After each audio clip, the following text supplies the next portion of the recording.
ki, biz hər bir sahədə talış dilini formalaşdırmalıyıq. Hər bir dərslikdə talış tarixi yazılmalıdır.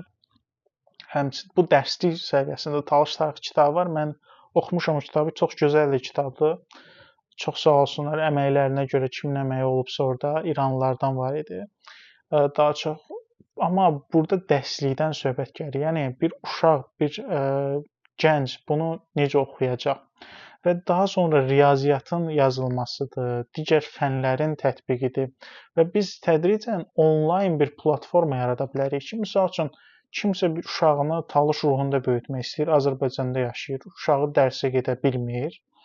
Qardaş girəcək onlaynda da hər şey sayta, PDF-in yükləyəcək bu kitabını, deyəcək ki, al uşağım oxu. İndi bu nə dərəcədə effektli olacaq? Uşaq buna necə maraqlı olacaq? Bu ayrı bir mövzudur.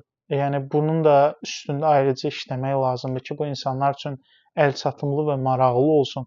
Amma o kitabın varlığı, o PDF-in varlığı belə o uşağa bir ideoloji, bir şuur verəcək. Yəni o kitabın olmaqçıdır ki, burada talış tarixi var. Bu özü bir vizyondur, onu oxumasa belə.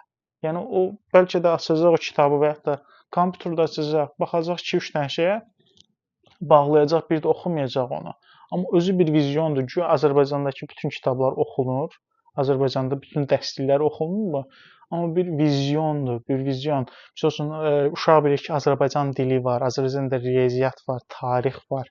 Amma sual versəz ki, filan hadisə nə vaxt baş verib, heç nə bilməyəcək. Və yaxud da Azərbaycanda hansı hadisələr o yüzlədir, heç nə bilməyəcək.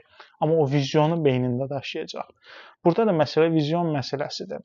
Yəni qətiyyən o uşaq götürməlidir, o kitabın hər sözünü bilməlidir. Belə bir söhbət yoxdur. Yəni özünüzü bu qədər ifrat dərəcəyə yükləməyin.